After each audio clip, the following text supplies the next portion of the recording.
새낮과 푸른 하늘과 수없는 길남들들 지으시는 창조주 그 솜씨 긁어가사 날마다 되는 죄야 되신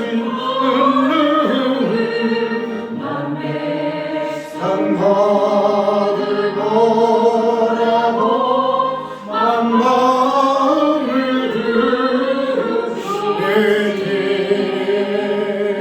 들으시되 고함은 깊게 오면해버리 떠나 바닥에 함소시 땅에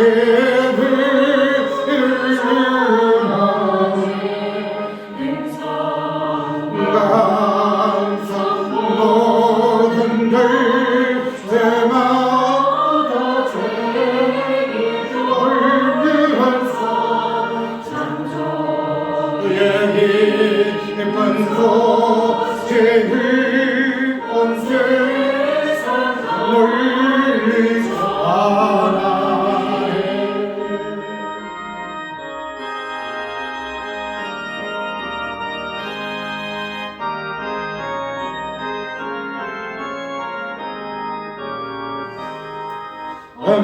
엄색한 진물 속에서 물결의 제일 따르며 지구를 파고들 때에 울리는 소리로서 내 마음 개가 열리는 그 말씀 밝히 들리네 우리를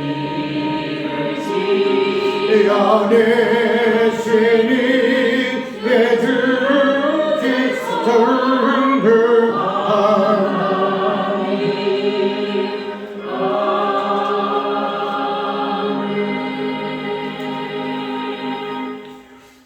어제 예배 오래 합시다. 64장을 부르고 주기도문 하고 그 다음에 성시 낭독을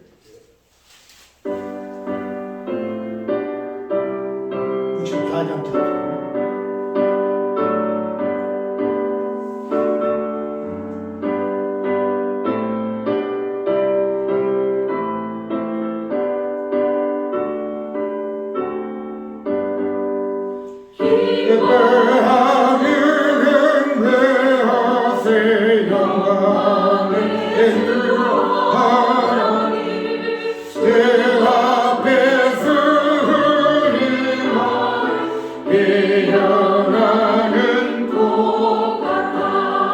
죄와 슬픔 사라지고 대신 그런 것이니 변함없는 기쁨의 주 빨간 빛을 주시네 광마를 만밀하니 주의 솜씨 빛내고 별과 천사 노래소리 하늘과 새그럽다 물과 습과 산과 골짜 들판이 나가나 모든 마음을 위해서 기뻐 찬양하여라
묵상합니다.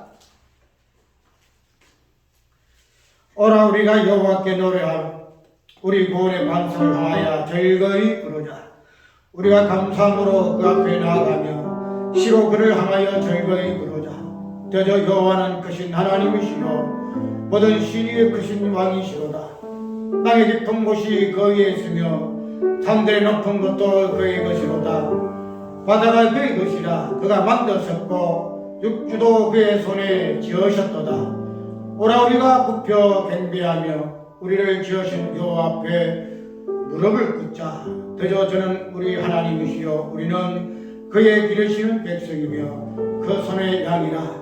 너희가 오늘날 그 음성 듣기를 원하노라. 아멘. 주기도문을 합니다.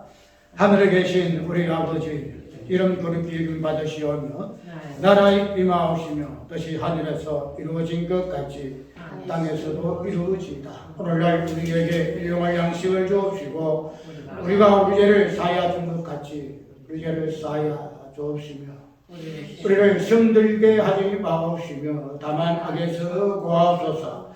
너희 나라와 근세와 영광이 아버지께 영광이 있사옵나이다. 아멘. 기뻐하며 즐거워하며 우리 하나님께 나와서 여호와의 성을 찬양하며 그 이름을 만방에 증거하신 예수 그리스도의 이름으로 모이고 합하여 예배드릴 수 있도록 인도하시고 공부하심을 감사합니다. 우리의 연약함이 있다 할지라도 부족함이 있다 할지라도 허물이 있고 지약이 있다 할지라도 이 모든 지약을 사유하시는 그 하나님의 어떠하심을 오늘 예배 시간을 통하여서 상천하지 특별히 오늘 우리의 예배의 심령들 위해 증거하시며 계시하며 나타내 주시옵기를 간절히 소원하고 주여 기도합니다. 이때까지 처음부터 지키시며 인도하시고 이 시간까지 주께서 돌아봐 주심을 감사합니다. 오늘부터 우리 좋은 땅 교회가 좋은 땅 교회 이름으로 예배를 종방하고 이제부터는 예수를 너희가 아느냐는 이러한 부분을 가지고 말씀을 살펴보고 증거고자 하오니 이러한 것에 쓰여 주께서 함께 하시고 살펴봐 주시기를 원하옵나이다. 이제 예배를 시작합니다. 주께서 함께 하시며 듣느니라 전하느니라 동일하게 예수 그리스도의 그 말씀 때문에 아멘으로 하다가며 그 말씀에 온전히 순종할 수 있는 시간들 도와주시옵기를 원하옵니다. 성삼위 하나님께서 온전히 주관하여 줄 믿사오고 예수 이름으로 기도합니다. 아멘. 찬송가 35장 큰 영화로 오신 주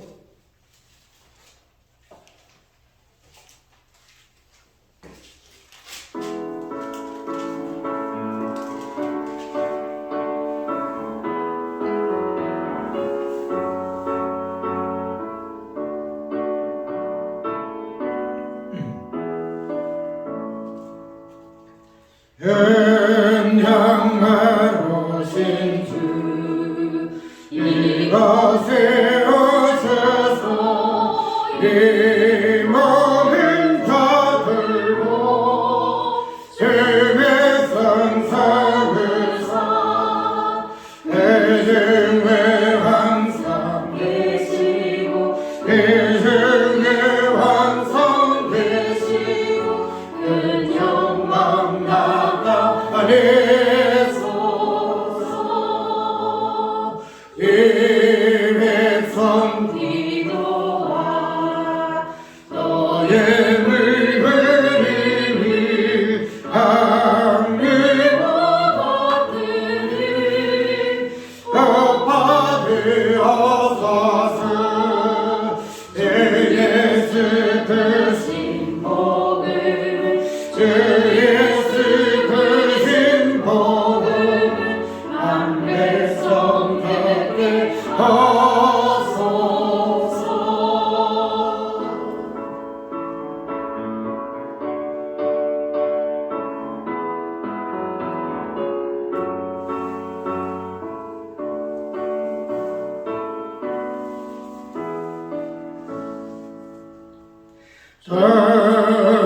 우리 자손들 다 주를 믿고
창세기 1장 26절, 36절 윤우의 우리 전부사 기도합니다. 1장 26절에서 31절까지 1장 16절 31절 하나님이 가라사대 우리의 형상을 따라 우리의 모양대로 우리가 사람을 만들고 그로 바다의 고기와 공중의 새와 육축과 온 땅과 땅에 기는 모든 것을 다스리게 하려 하시고 하나님이 자기 형상 곧 하나님의 형상대로 사람을 창조하시되 남자와 여자를 창조하시고 하나님이 그들에게 복을 주시며 그들에게 이르시되 평육하고 번성하여 땅에 충만하라. 땅을 정복하라. 바다의 고기와 공중의 새와 땅에 움직이는 모든 생물을 다스리라 하시니라. 하나님이 가라사대 내가 온 지면에 씨 맺는 모든 채소와 씨까지 되맺는 모든 강물을 너희에게 주노니 너희 생물이 되리라. 또 땅의 모든 짐승과 공중의 모든 새와 생명이 있어 땅에 지는 모든 것에는 내가 모든 푸른 풀을 식물로 주물하시니 그대로 되니라. 하나님이 그 지으신 모든 것을 보시니 보시기 심히 좋았더라. 저녁이 되면 아침이 되니 이는 여섯째 날이니라. 아멘. 기도합시다. 하나님 아버지 참으로 감사함을 드립니다. 우리들을 창세 전부터 택하여 주셔서 어두운 데서 귀한 빛으로 인도하여 주심을 참으로 감사함을 드립니다. 하루하루를 그 사랑을 새노래로 찬양을 올려드립니다. 2023년도 한 해를 시작하게 하시며 또 한 해를 마무리하게 하신 하나님, 주의 십자가 볼로 지난날의 허물과지를 주의 긍휼로 용서하여 주시옵소서. 오직 주의 십자가만 자랑하게 하옵소서. 남은 생에는 향기로운 제물이 되어 예수 그리스도의 흔적을 가지고 살아가게 하시고 하나님의 형상을 닮은 우리로서 하나님의 날마다 찬양하며 살아갈 수 있도록 저희들 마음과 생각을 지켜 인도하여 주시옵소서. 말씀을 듣습니다. 목사님께 영육간에 감동케 하시며 복음의 비밀을 담대히 알리게 하시며 듣는 저희들을 아멘으로 화답하여 영과 진리로 연락되는 예배가 될 수 있도록 도와주시옵소서. 모든 삶을 주관하시는 예수님의 이름으로 기도합니다. 아멘. 오늘은 창조의 마지막 대미가 되는 사람을 창조하는 여섯째 날에 그래서 꼭 맞아 부러지는 것 같아요. 창조 시작을 8월 13일 시작했거든요. 그래서 그 첫째의 시작이 하나님의 출현이라 1장 1절 대초에 하나님이 그래서 창조의 세계에서 왜 하나님이 출현을 하셔야 했는가 하는 부분을 하나님은 모든 근원의 존재에서의 본질이다.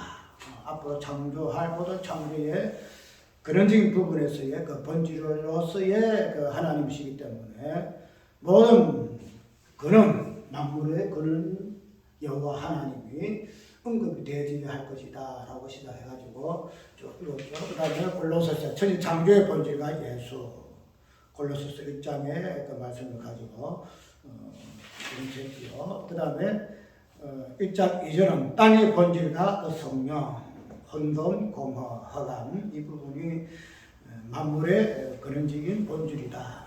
죄의 본질을 이런 부분으로 이야기하고 있다. 그리고 마지막에 그 죄의 본질 속에서 만물을 운행하시는 성령의 이 부분을 어떻게 이 부분을 다 보죠. 그러면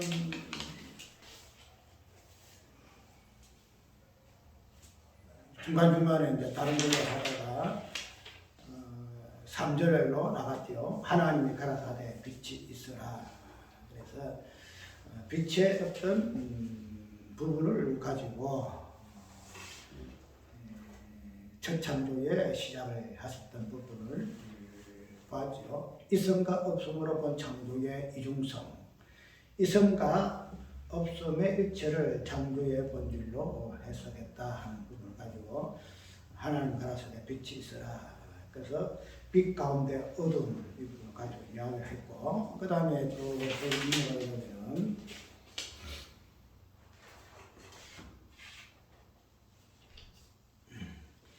창세기 1장이죠. 9월 17일 빛의 세계, 빛과 어둠의 세계라 해서 그 부분을 잡혀봤죠. 그 다음에 첫 번째 부분은 뭐지? 1장 6절에서 8절까지 물 가운데의 궁창. 그래서 물 가운데의 궁창 속에서 물과 궁창을 관계성에서 우리가 관계적인 부분을 봤죠. 그 다음에 또 다른 부분이 10월 1일 날에 물에서 올라온 땅의 개념을 가지고 물과 그 땅은 다른 개념이 아니고 동질의 개념으로 물과 땅의 개념을 설명했고 그 다음에 이제 여기서 우리가 상관관계의 그 부분을 쭉 설명을 했죠. 상관관계와 역학관계에서의 그 구원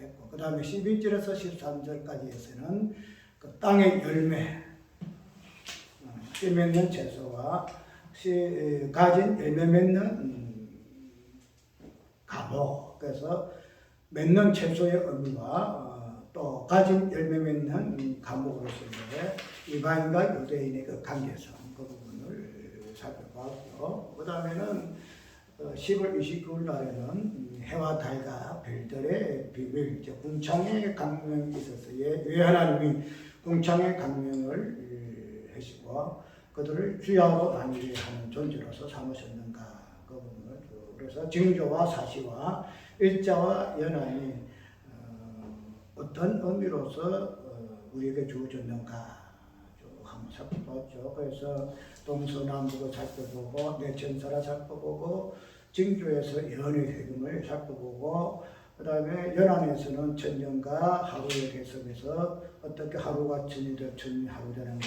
부분에서 살펴봤죠. 그 다음에는 11월 5일 날에 뭐 봤죠? 다섯째 날의 창조물과 언약의 복 그래서 계시가 무엇인가 단순히 자연을 계시의 관점에서 볼 것이 아니고 복에 연결시켜서 왜 자연이 복, 언약의 복과 연관이 되어야만이 그래서 그 부분을 복과 연관하지 아니하고 제시적 입장에서만 자연을 위해서 자연 계시다, 그다음에 특별 계시다 이런 부분을 인용하는 부분에서 좀 모자란 부분들을 자연 계시의 입장만 보지 말고 자연을 통해서 언약의 복을 설명하는 부분으로서의 만물이 있다. 그래서 마지막에 만물이 하나님의 아들들의 구속 완성으로 말미암아 같이 연합돼 가지고 어떻게 새 하늘과 새 땅으로서의 회복되어지는가 부분을 살펴봤죠. 그래서 쭉 보게 되면은 그 석 달째 뭐 이리 다른 거 생겨서 가지고 이렇게 했는데 오늘은 이런 부분에서 이제 마지막이죠. 마지막 6일 되는 날에 창조의 그 대미가 되어지는 사람을 창조함으로 인해서 오늘 본문을 봤잖아요. 봤는데 우리가 이 6일 되는 날은 우리가 숫자대로 보기는 혹은 계시로 보기는 짐승의 수로 나오잖아요. 666이라고죠. 666이라고 그래가지고 짐승의 수로 6을 많이 표현을 해요. 그렇기 때문에 6일이라는 이 개념은 그 다음에 이어지는 7일에 대해서 상대적이에요. 그래서 인간의 수, 짐승의 수, 땅에 있는 수, 이 부분을 6으로 표현하는데 그래서 창조도 6일 날에 완성이 되는 거예요. 그래서 그 다음에 7일, 하루밖에 없죠. 이렇게 하게 되게 되면 6일 날에 모든 땅에 있는 창조 만물이 완성이 되어지는데 그 완성의 머리가 뭐냐 하면 사람이다. 이렇게 오늘 본문을 통해서 우리가 한번 살펴볼게요. 제목은 뭔가요? 하나님의 형상. 하나님의 형상이다. 이래서 모양이 뭐죠? 모양이 뭐죠? 모양과 언약.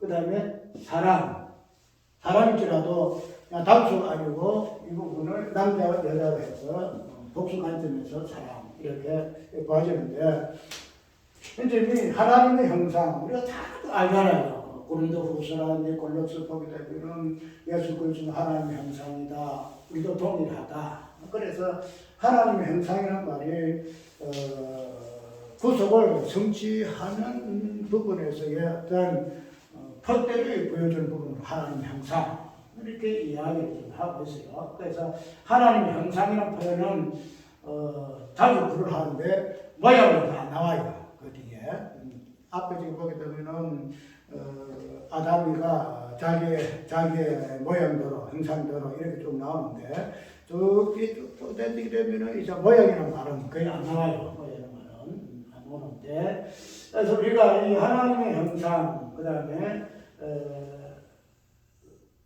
이 부분만 보통 많이 이야기하죠. 하나님의 형상하고 이 부분이 사람.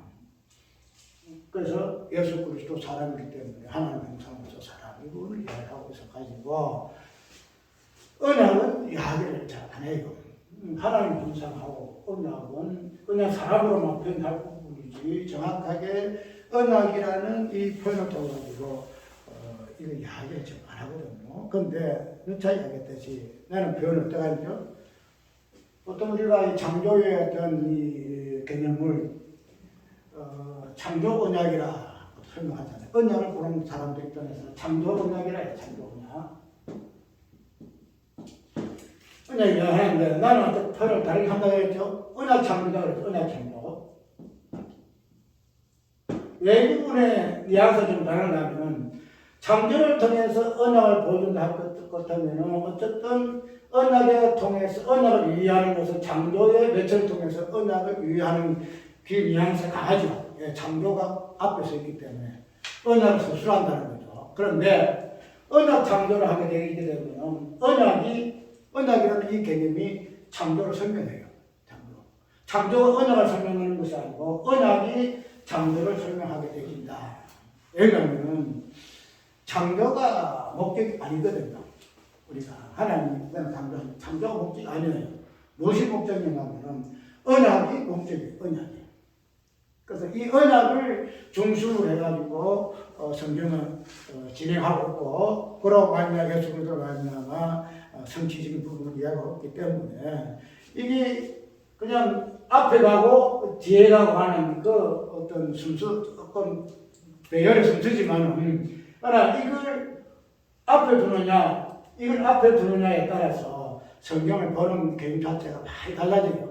그래서 접수점 부러져가지고 아주 크게 갭이 생기는데 왜 그런가 하면은 왜 우리가 이 언약을 이야기하는 부분가 하면 성경 전체가 언약을 중심으로 해서 이야기를 지금 하고 있고 마지막에 이제 새 창조와 일부분을 창조를 이야기하고 있는데 그 중심에 흐르는 개념은 언약으로 우리가 이해를 하고 있기 때문에 언약을 제일 처음에 나와요. 언약 제일 처음에. 그래서 언약이 무엇인가를 알게 하기 위해서 창조를 했다. 이렇게 보면 돼요. 창조를 하고 난 뒤에 이 창조가 언약이 무엇인가 하는 것하고는 조금 달라요.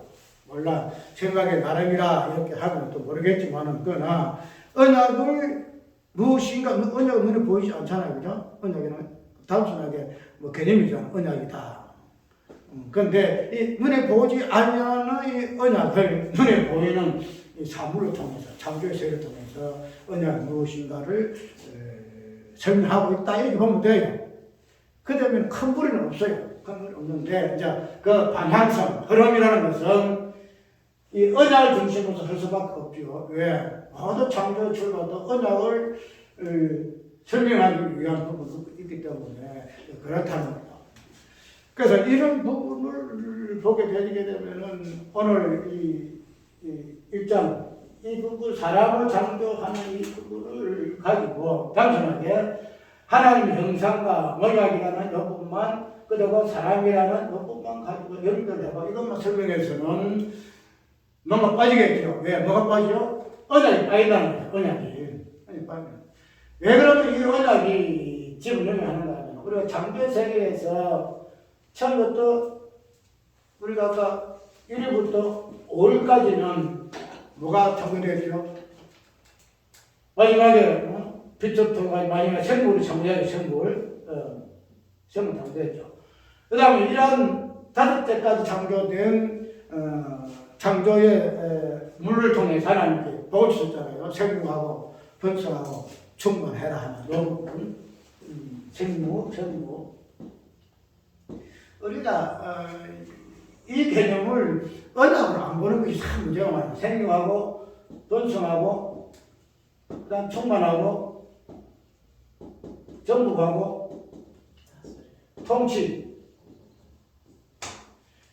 우리가 언약이라 하게 되면은 그냥 내가 내 하나님이 되고 너는 내 아들들이 되리라 하는 이 부분은 그냥 언약의 벌칙 부분이죠. 근데 그런 부분들이 무엇으로 성취가 되는가 하면 생육으로부터 번성으로부터 충만으로부터 정복, 통치라는 이 5가지 개념이 우리가 뭐 이게 정경적이지 알지만 구원의 서정을 이야기하잖아요. 구원의 서정을 이야기할 때에 하나님 선택을 이야기하죠. 선택과 예정과 쭉 나가죠. 부르심과 그 다음에 뭐잖아. 그 다음에 뭐 칭의 그 다음에 성화가 뭐고 그 다음에 영화가 뭐고 구원의 서정. 그냥 우리가 조직적인 가슴에는 이걸 하나 나누지만은 그것이 성경에 있다 없다고 말은 못해요. 있다 없다고. 그것을 표현을 해가지고 어떻게 그걸 활용하느냐에 따라서 이것이 잘 됐다 못됐다 할 수 있고 또 구원이 서정이 없으니 그거 잘못됐다 이래 했다 할지라도 저기 전체에서의 어떤 부사적인 부분 언약적 관점에서 부분을 온전히 풀어내지 못하면은 구원의 서정이 있니 없니 이 자체가 아무 의미가 없어요. 그래서 있어도 좋고 없어도 좋고 그렇기 때문에 그런 부분을 우리가 보게 된 관점에서 생육, 번성, 충만, 정복의 통치라는 이 부분을 우리가 이때까지 언약의 어떤 표현하는 부분에서 이렇게 세세하게 안 나왔죠. 그냥 하나님 언약이다. 그래서 언약의 성취 부분에서 십자가 부활이다. 예수 그리스도시다. 이렇게 우리가 보통 이야기를 하고 있는데 우리가 성경의 어떤 역사라든지 사건을 조금 특별히 이스라엘의 어떤 역사를 보게 되면 그 생육이라는 부분이 정확하게 드러나요.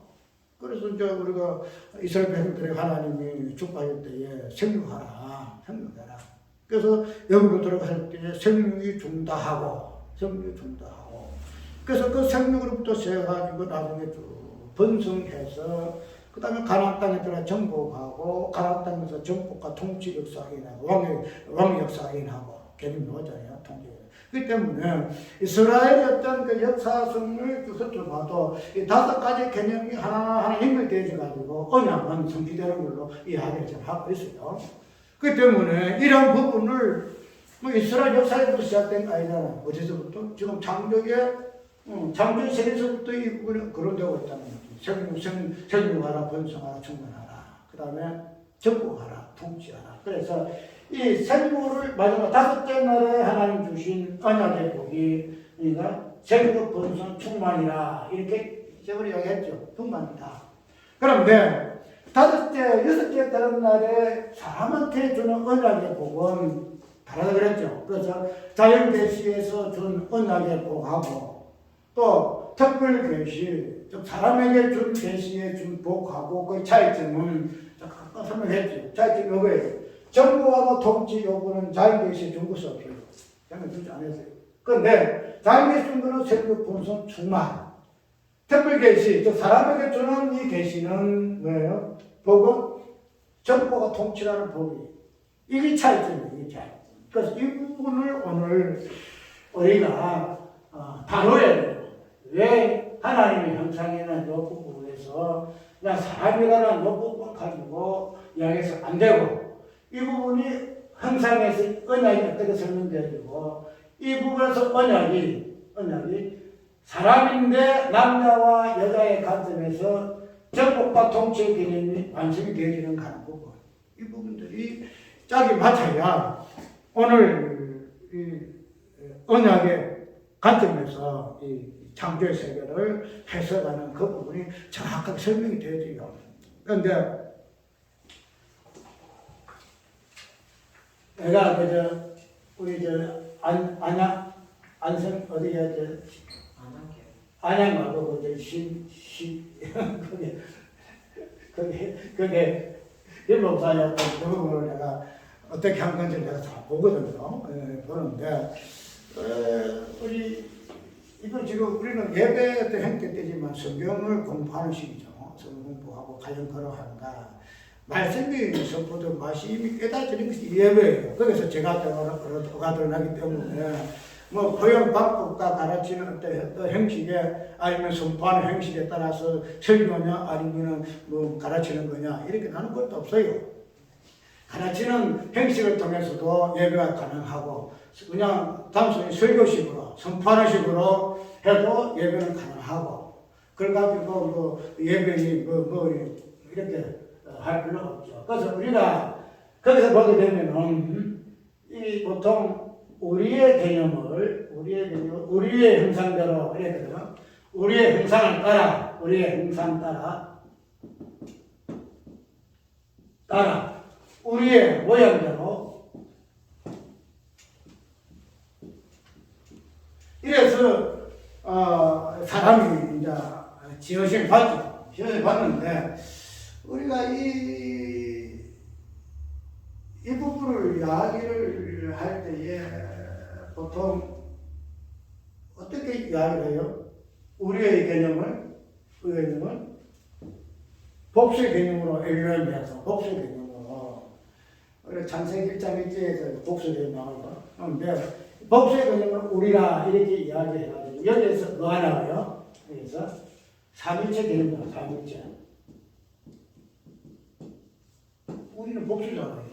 그래서 성부와 성자, 성령. 그것을 조직신학에서는 삼일체라 해서 거기에서 이제 다양한 해석들이 나오는 것으로 이야기를 좀 하고 있고 그래서 이 부분이 꼭 우리의 개념을 삼일체 개념으로 해석을 하고 그것을 성경의 어떤 해석에 내는 어떤 기준으로 하나의 어떤 것으로 삼아서 안 된다는 식으로 이야기를 해요.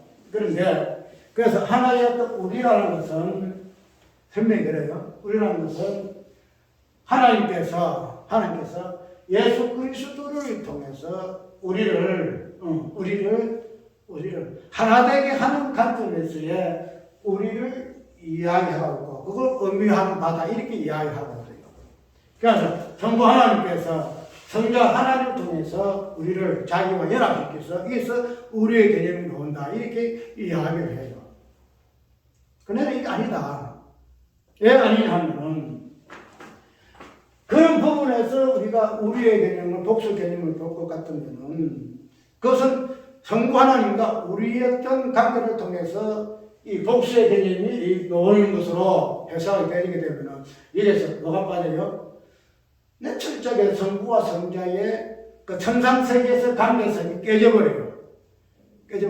여기서 우리를 하나님 앞에 연합시키는 예수 그리스도를 중심으로 할지라도 이 우리 자체가 나란 우리의 개념이 들어가서 하나님과 하나됨으로 이것을 우리의 개념으로 설명하고 이것을 의미하는 바다 이렇게 하게 되겠다. 이것이 이제 천하야. 우리는 창조 세계 일을 천상하고 창조 전에 창조 후의 세계를 천하합니다.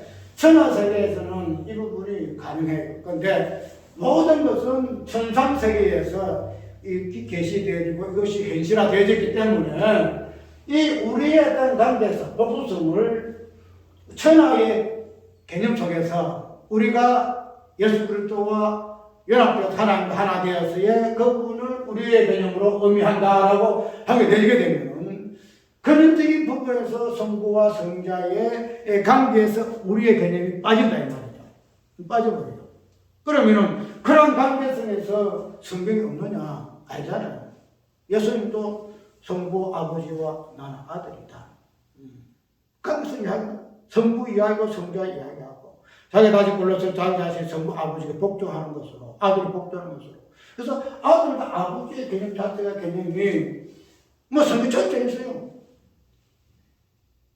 그렇게 되면은 그런 우리의 관계에서 그런 관점에서 그것을 우리가 인정하고 우리의 개념을 해석을 해내야 하는데 이것을 그래서 이런 우리를 통해서 삼위일체를 이야기하니까 그래서 내가 제일 염려하는 부분은 뭔가 하면은 우리가 일반 신학에서의 어떤 모순점, 어떤 오류를 지적하기 위해서 그것을 바로잡기 위해서 성경에서 말하는 본질적인 부분까지 훼손해서는 안 된다는 거예요. 이게 뭔지 알겠어요? 이게 훼손하면 안 돼. 우리가 교회라는 부분도 보게 되게 되면 지금 교회 굉장히 타락했잖아요. 지금 교회가 과연 교회인지. 그런데 그럼 타락한 이 현대 교회를 보고 교회라는 말을 안 써야 되느냐? 아니다는 거예요. 7개 보게 되면 뭐 도와드려 교회, 뭐 교회, 뭐 개판이다. 그런 교회도 교회야. 그런 사단의 해가 있고 뭐가 있는 그런 교회도 교회라고. 그러면은 교회라는 개념은 성경에서는 본질적으로 딱 정의하고 있어요. 그것이 오염돼가지고 막 교회인지 뭔지 그 부분을 정확하게 분별 안다는 그런 행동이 할지라도 그렇다고 교회라는 개념을 안 쓴다? 아니라는 거야. 근데 이런 오류를 그냥 가보면은 구속사지 언약 간첩 이야기하게 되면은 또 이거는 목사님 보게 되면 그런 거 많아요. 그래서 나는 아니다. 교회가 교회답지 않다 하더라도 성경에서 말하는 에크레시아 교회는 교회다. 그걸 우리가 정확하게 타락한 교회니까 교회가 이러니 저러니 이야기하기 마라. 성경에서 말하는 교회가 본질 무엇인 것을 이해할 것 같으면 교회를 이야기해라. 그렇잖아. 우리가 삼위일체, 이 삼위일체 성경이 없어요. 성경이 없어.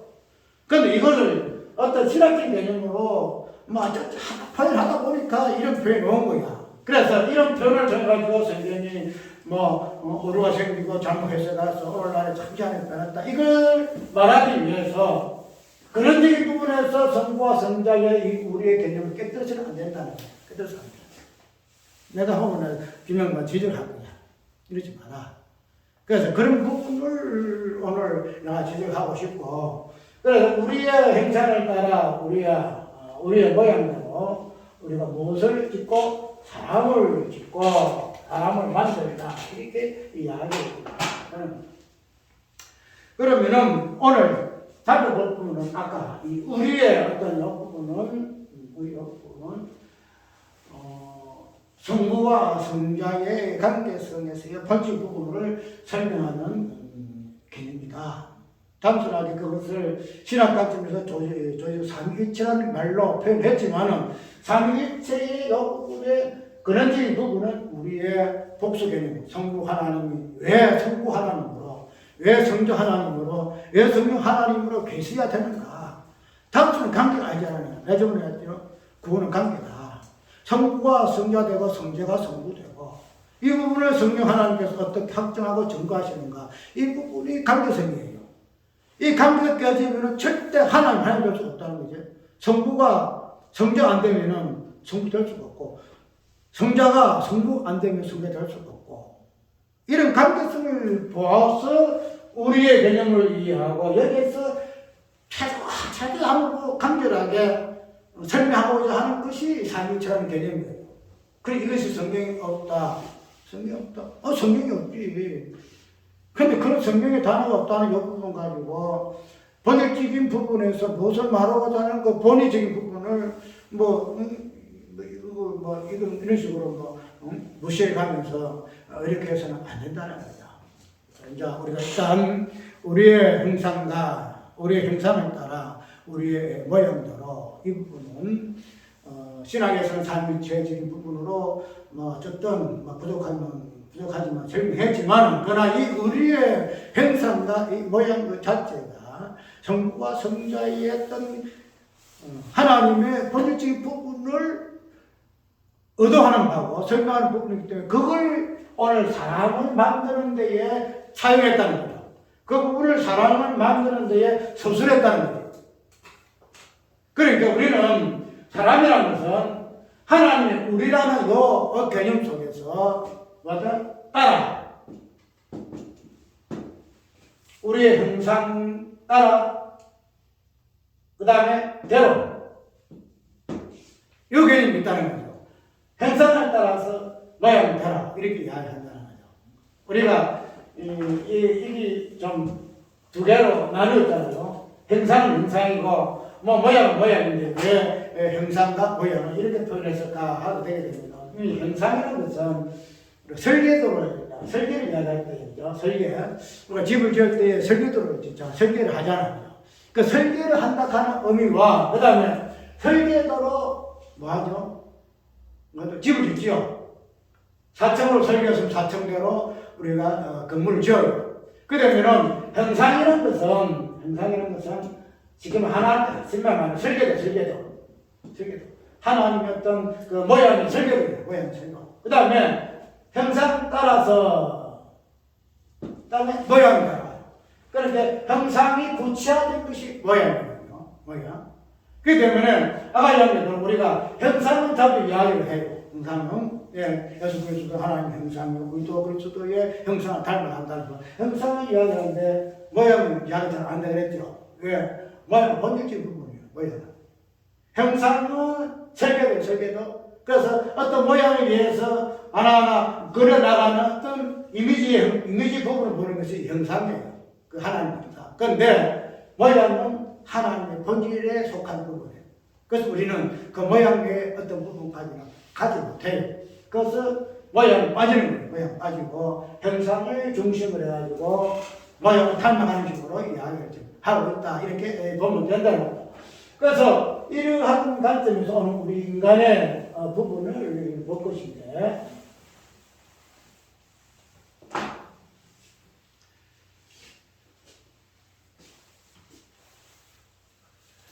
형상대로 해서 사람, 모양대로 해서 사람을 지었었다. 이렇게 하고 하나님이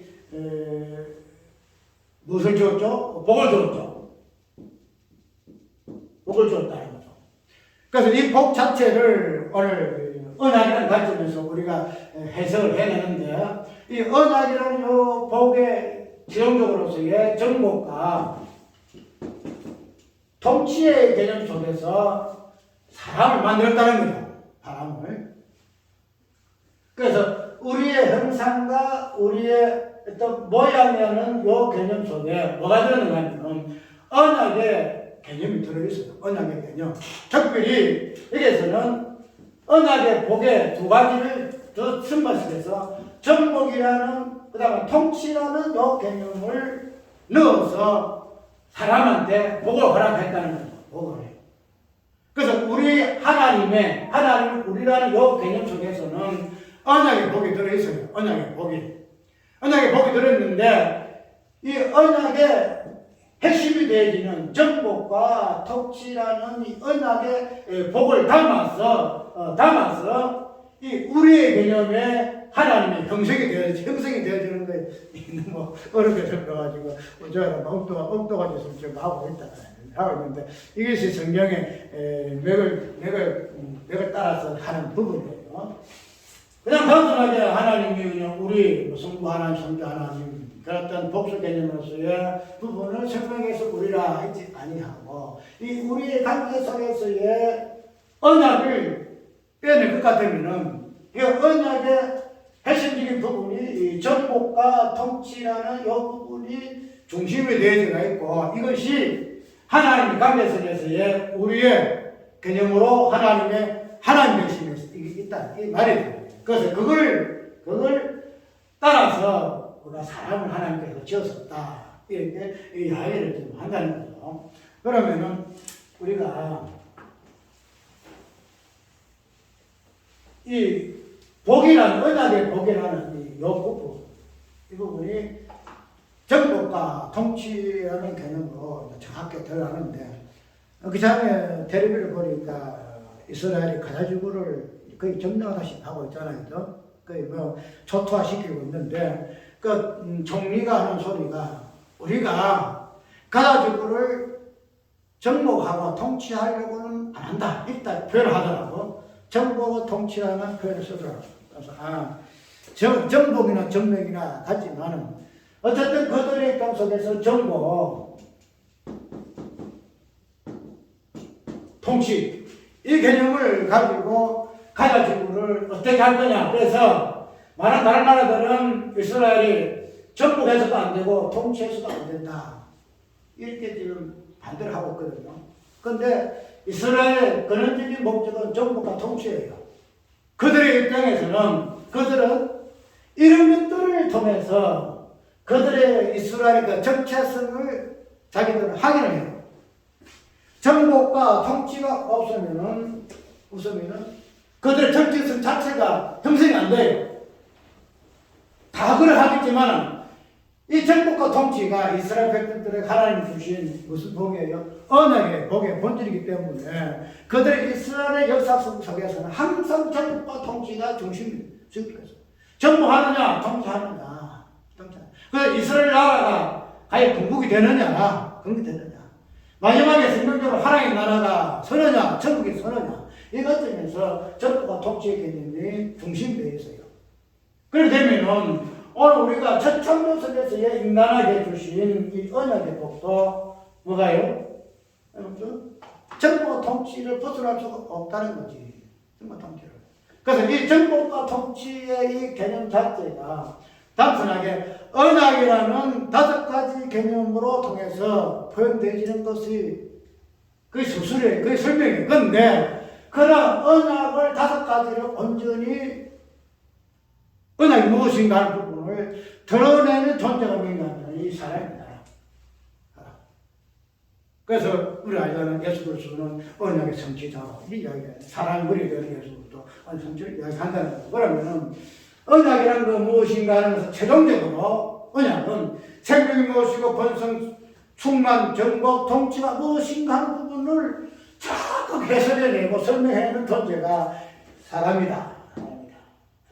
이런 겁니다. 네. 그 성경 보면 있잖아요. 사람은 사람인데 남자와 여자로 지으시고 창조하시고 이렇게 사람은 사람인데 그 사람은요 남자에 있어서는 사람이 아니에요. 남자는 사람이 아니고 여자에 있어서 사람이 아니라 뭐가 있어요? 남자와 여자가 같이 있어야 이것을 사람이라 이렇게 부른다는 거죠. 그러면은 이러한 남자와 여자의 개념을 통해서 사람 통해서 언약이 무엇인가, 특별히 정복과 통치가 무엇인가 부분을 우리에게 알게 하신다 할 것 같으면 이 남자와 여자라는 개념 속에서 뭐가 나와요? 정복과 통치가 나와요. 정복과 통치. 단순하게 우리가 하나님께서 남자와 여자를 만드셨다. 그냥 남자의 가격배 속에서 여자를 취하였다.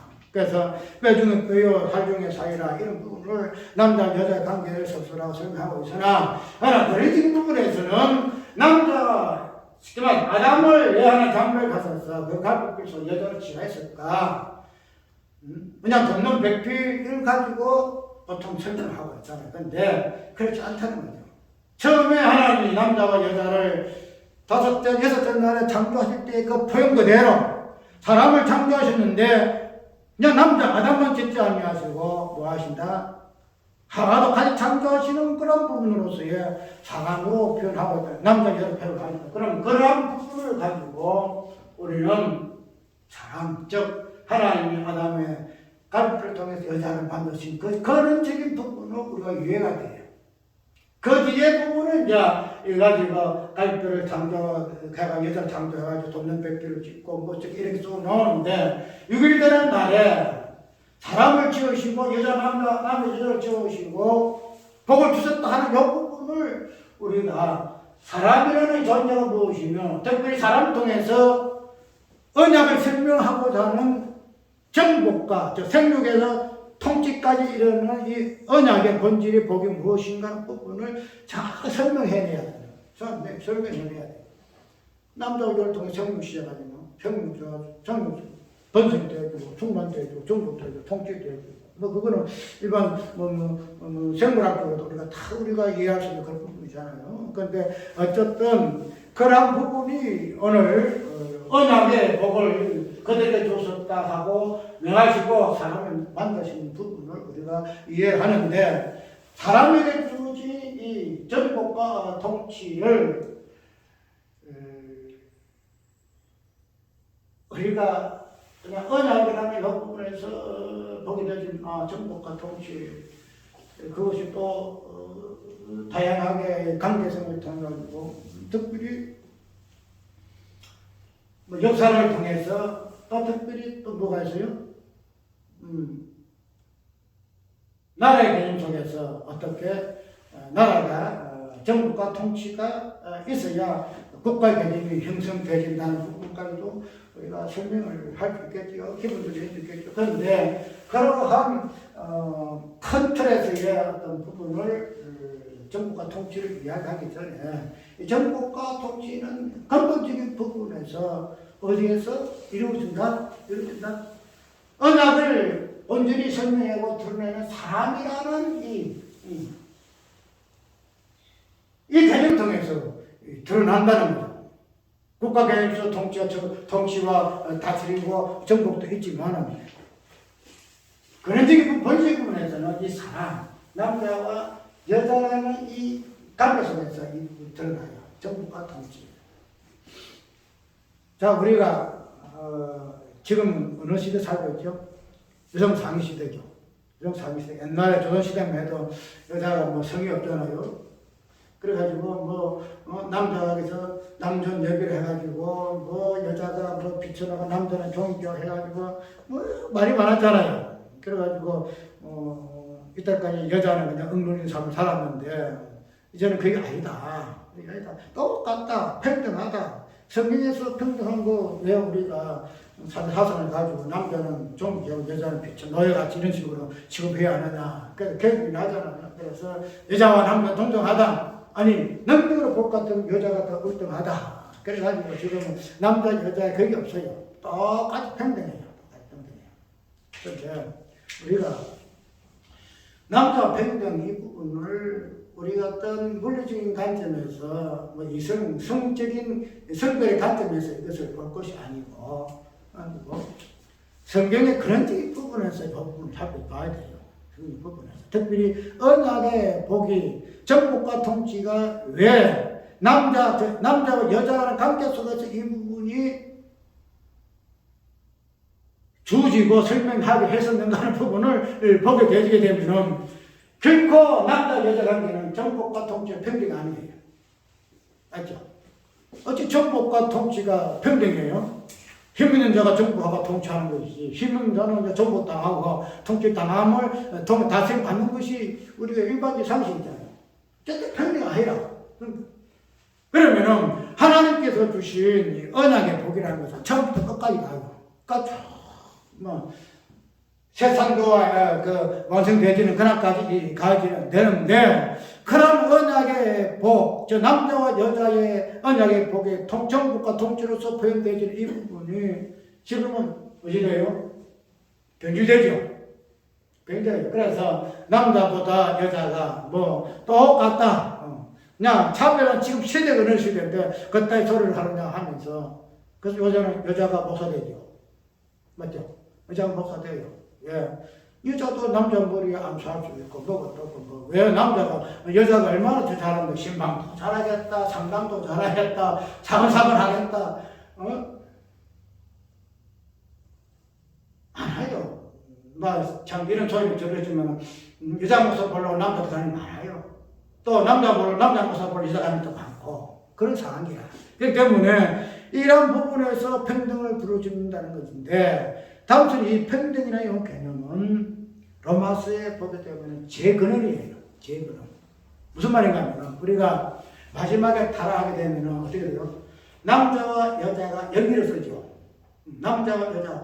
남자가 남자와 여자와 여자. 이 영리서는 이 영리의 개념 자체를 우리는 죄의 본질로서 마지막 타락한 죄의 어떤 상태로서 설명하고 있죠. 그런데 여기에서 이 영리했던 죄의 본질을 무엇을 차지하느냐? 남자와 여자의 평등성을 차지했어요. 남자, 여자. 하나님은 남자와 여자의 관계를 정복과 통치의 개념을 언약을 드러내는 관계로서 이렇게 세워놨는데 이것이 영리되거든. 남자가 남자답지 않고 여자가 여자답지 않다는 거야. 이 영리야. 우리가 단순하게 성적인 개념 속에서 남자, 영리라는 개념을 쓸 것이 아니라 정상세에서의 하나님께서 남자, 여자의 관계가 어떤 관계로서 되어져야 그게 정상이냐.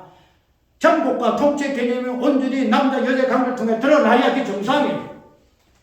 그런데 그걸 안 타는 거지. 그래서 교회에서부터 들어온다는 거지. 내가 여자 목사 반대하는 이유가 그거예요. 여자 목사가 이렇고 저렇고 남자는 목사가 돼야 돼, 여자는 목사가 돼야지 아니야. 이거 아니에요. 남자가 왜, 여자가 왜 어떤 질서에 있어야 이것이 정상이냐. 이것을 내가 알기 때문에 여자 목사는 아무리 그 여자가 같이 한다 할지라도 안 돼. 그것을 나 주장해요. 그러면은 별소리 따거든요. 목사가 여자 목사 되지 말라는 법은 담담하지 말라 해가지고 그 여자 목사 되지 말라는 소리냐. 별소리다 해요. 근데 그게 아니에요. 이거는 근원적인 부분에서 남자와 여자의 관계에서 언약의 정복과 통치가 여자와 남자의 관계에서 온전히 드러내는 것이 하나님의 남자 여자를 만드신 본래의 모습이에요. 그렇기 때문에 그런 부분을 우리 교회에서도 이런 정상적인 부분을 드러내는 것이 교회의 본래의 모습이기 때문에 그런 부분을 나는 강조하고 싶다는 거예요. 그래서 이런 통해서 남자와 여자 관계에서의 언약의 마지막에 정복과 통치를 드러낸다는 거죠. 통치를 드러내게 되면은 우리가 이 부분에서 남자 여자의 부분을 정복과 통치를 드러내게 되게 되면 어떻게 해요? 이 부분을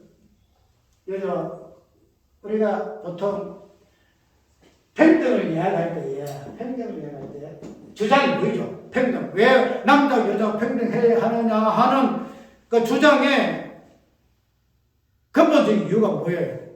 똑같다. 니나나 여자는 똑같아. 기준이 어디 있노? 똑같다. 이래 이야기하죠. 그래서 평등이 나오죠. 평등. 근데 성경에서 말하는 평등은 우리가 생각하는 그런 평등이에요. 이 내가 똑같다. 그래서 예수님하고 우리가 똑같다. 예수님하고 성자 하나님하고 성부 하나님과 똑같다. 그게 평등이에요. 성경에서 말하는 이 평등은 그런 평등이 아니에요. 이것이 어때요? 똑같다는 거 아니고 바뀌잖아요. 어때요? 높은 자가 낮아지고 낮은 자가 높아지고 이죠? 높은 자가 똑같이 그냥 이렇게 돼야 되는데 높은 자가 낮아져가지고 섬긴다는 거죠. 그럼 평등의 가치가 무너지잖아요. 왜 높은 자가 섬길 수가 있노? 그 평등 아니다. 똑같다. 높은 자가 나랑 똑같다. 그렇지 않다는 거죠. 예수께서 나는 너한테 왔다. 섬기려고 왔다는 거예요. 섬김 받으려고 하는 것이 아니고 섬기려고 왔다 하는 것이 성경에서 평등이에요. 그런데 이 사람에서는 평등 그게 아니잖아요. 내가 왜 섬겨? 똑같이 왜 섬겨? 똑같이 섬김 받자. 그게 이 사람 말하는 평등이라. 그것 때문에 남자와 여자가 똑같아야 된다는 거예요. 그런데 성경에서 말하는 언약이나 가치 속의 정부가 통치를 남자 여자 관계 속에서 하나님이 선택하는 부분은 뭐예요? 여자가 남자를 섬기는 거예요.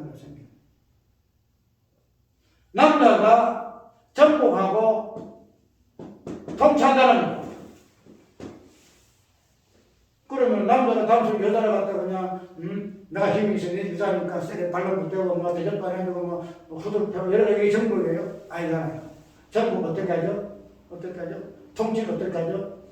남자가 여자를 섬기는 거예요. 남자 섬기는 거예요. 예수께서 이 땅에 오셔가지고 섬김받지 아니하시고 섬김같이 그런 관점에서의 정복과 통치가 있다는 거예요. 근데 그걸 이 세상에서는 오해해가지고 그냥 여자가 왜 섬겨야 되노? 남자가 똑같다 그냥. 근데 성경에서는 남자가 여자를 통치하고 정복하기 위해서는 그냥 위에 서가지고 섬김받는 것이 아니고 도리가 섬기는 거야.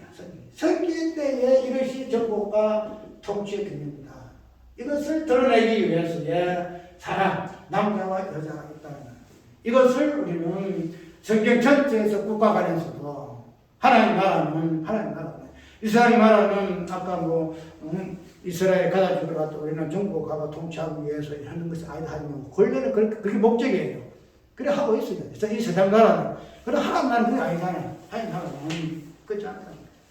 이러한 정복과 통치의 개념이 우리 어떤 관계성을 통해서 남자 유전을 통해서 언약의 복이 모신 것을 설명하고 있지만 그러나 이 정복과 통치는 나타나야 우리라는 어떤 개체를 통해서는 온전히 못 드러내요. 이런 정복과 통치의 개념이 정확하게 설명되고 우리 이해할 수 있는 부분은 성부와 성자의 관계예요. 성복은 골로새 보면 예수께서는 예수 그리스도의 복종하는 것으로 복종하는 거죠. 복종하게 되면은 그 복종에 통치하는 분이 누구죠? 성부 아버지라는. 그 여기에서는 불화함이 없어요. 아이고 내가 왜 하나님의 성자라서 왜 내가 이렇게 생겨야 되느냐? 그게 아니잖아요. 그냥 답답히 생길 자로. 그래서는 성부가 성자 하나님이 성부 하나님이 못돼가지고 그냥 억울하다 하고 이런 것도 없고, 그죠? 여기서 온전히 정복과 통치가 이루어지는 세계가 우리 하나님의 관계성에서 나온다는 거죠. 이것이 언약이에요. 이것이. 그래서 성부와 성자의 그 우리의 관계 속에서의 형육과 통치라는 언약의 본질이 정확하게 하나님이라는 존재를 통해서 드러내는 존재가 우리 하나님이시다. 하나님이다. 그것이 예수 그리스도시다. 그것이 그의 모습이시다. 이거 우리가 이렇게 이해를 한다는 거죠. 오늘 우리가 짧은 시간에 잠깐 살펴봤는데 오늘 하나님의 형상대로 하나님의 우리의 모양대로 우리가 사람을 짓고 그에게 이러한 언약의 복을 주신 그 의미 그 부분은 남자와 여자라는 그 사람이라는 존재를 통해서 하나님의 언약의 복이 어떻게 당신은 우리의 관계 속에서 하나님 어떠하심의 부분이 드러나고 계시하고 있는 그 부분을 오늘 첫 장부의 6일 때는 사람을 창조하심을 통해서 우리에게 계시하고 계시하시고 기억하기 바랍니다. 찬송가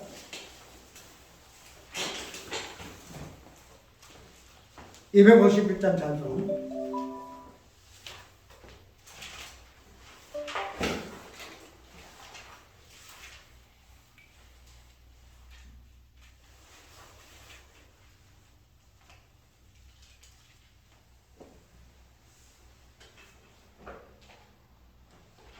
놀랍다 주님의 권한.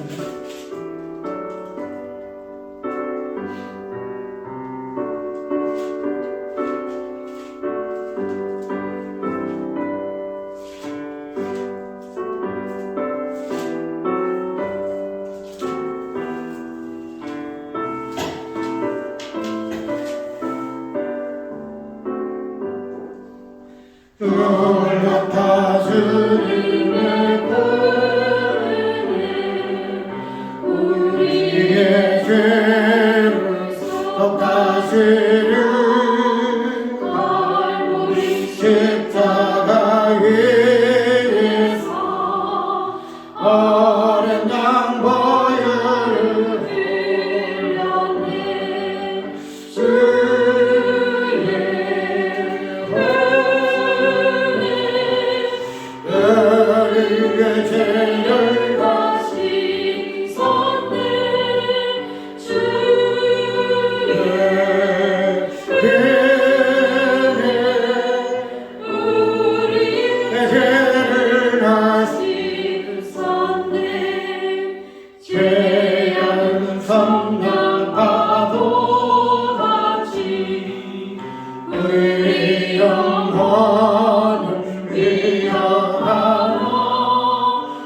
죄악에 물든 영혼들을 주께서 비로 씻으시네 지금도 흐르는 그 피에 눈보다 더 위에 씻으라 주의 은혜를 우리의 죄를 다시 쏟네 주의 은혜를 우리의 죄를 다시 쏟네 피할 수 없는 그 은혜를 믿는 자에게 거저주네 평지로 주 앞에 나와서 거짓에 말고 복받으라 주의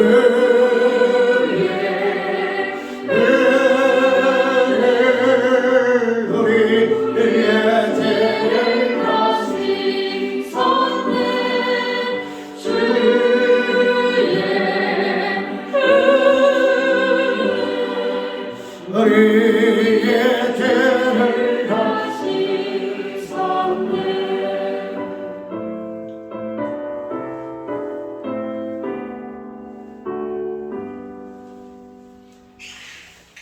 우리 아버지의 우리 하나님의 어떠하신 모습 속에서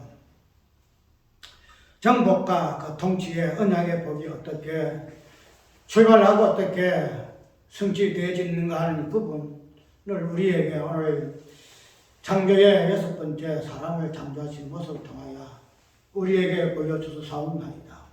이제 우리는 남자와 여자의 관계를 통해서 특별히 예수 그리스도와 교회라는 관계를 통해서 정복과 그 통치의 그 언약이 우리 하나님의 삶이 하나님 어떠하신가 같이 이루어져야 할 부분을 소명을 가지고 교회로 부르심을 받고 특별히 좋은 땅이라는 이름을 가지고 1년 이상을 은혜 가운데 지나오게 되었습니다. 돌아볼 때에 이러한 언약의 보복 온전히 드러내지 못한 부분과 허물이 있다 할지라도 주께서 긍휼히 여기시고 그런 적인 부분에서 우리는 몸된 교회요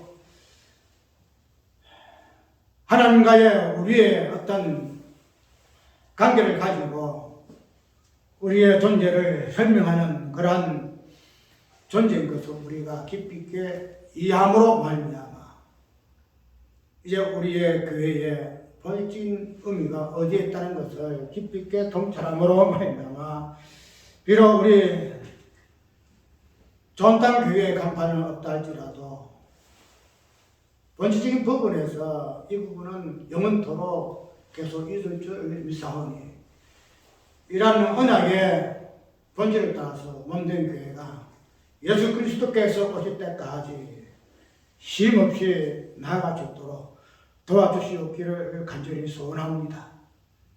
우리의 어떤 노력이나 힘으로 되어지는 것이 아니고 주의 거룩한 성령께서 우리가 몸된 교회인 것을 확정하시고 인정하실 때만이 이러한 교회의 본질적인 언약의 복을 드러내는 소명을 다할 줄을 우리가 믿사오니 주의 거룩한 성령께서 우리 속에 계셔서 탄식하시고 소원하셔서 기도하심으로 말미암아 온전히 이루어지는 그날을 바라보는 저희 교회가 될 수 있도록 주께서 도와주시옵소서.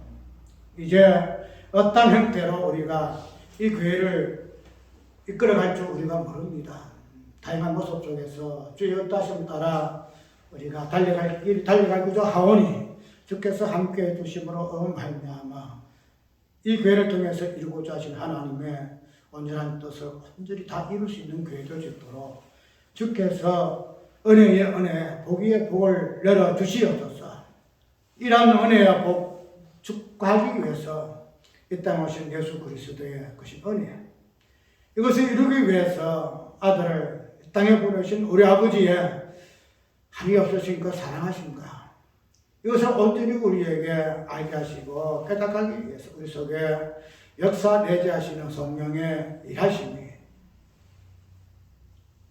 이제 우리 몸된 교회, 특별히 존탄교회 식구들, 그들의 사역과 그들의 사업이 지금으로부터 영원토록 함께 있을지어다.